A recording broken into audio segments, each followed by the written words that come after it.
Hi, I'm Jake, and I'm out here at the Pyramid Vineyard. It's March 14th, and I'm starting to get a little bit antsy about bud break, and I wanted to just come out and look at a couple of different spots in each of our vineyards. We're going to look at the Cabernet Sauvignon here in the back block of our Pyramid Vineyard, and then we're going to go over to my folks' place, the Stone Vineyard on Chalk Hill, and look at the Chardonnay there, and then go over to Red Winery and just kind of do a comparison of where these different vineyards are. Thick as a pointer.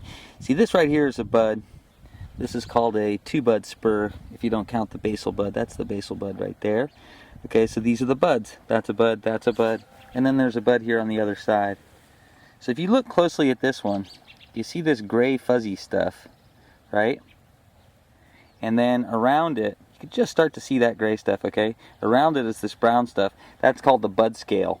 When the vines are completely dormant, that brown stuff, like it is on my pointer here, completely covers everything. And then when the vine starts to break dormancy, the first thing you see is those bud scales falling off and that gray fuzz starting to come out. And you can see that on most of the buds. See that guy there? It's got the same thing. And this guy here, same thing. And the rest of the plant is completely dormant. Now this is Cabernet Sauvignon, Clone 8 Cabernet Sauvignon, and it's probably more advanced than anything else I saw in this vineyard, so that's the reason we came here and shot it. Now we'll go over to my folks' place on another vineyard on Chalk Hill. It's a low-lying vineyard and it's cooler than this, but because it's Chardonnay, my guess is it might be a little bit more advanced, but we'll go check it out. Cooler spot than where we just were at the Pyramid, and I was hoping that we were going to come out here and we were going to see that the Chardonnay is way more advanced, and that would be really interesting, but unfortunately that didn't happen.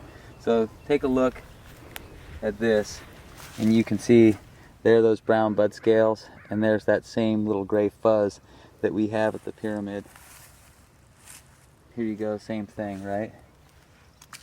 And to me this looks like maybe it's a little bit more advanced, but maybe not. Chardonnay is an earlier variety, but this is a cooler spot. Yeah, I mean, almost exactly in the same stage of development as the Pyramid. So what we got to do is come back in a couple of weeks and see how these things look relative to each other. And my guess is that at that point the Chardonnay will be showing a little bit farther ahead. All right.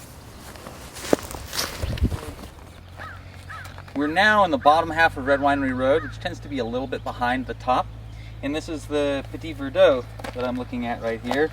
And I think that it's a little bit ahead of where the Cabernet and on the Pyramid and the Chardonnay out on Red Winery are.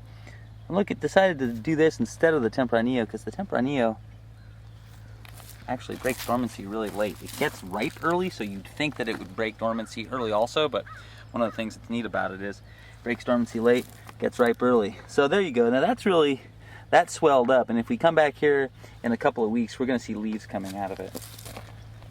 That's about it. Oh, you know what else we'll do in a couple of weeks is we'll look at the neighbor's brand new Chardonnay vineyard that we looked at last year when they were planting it and see how it's coming along.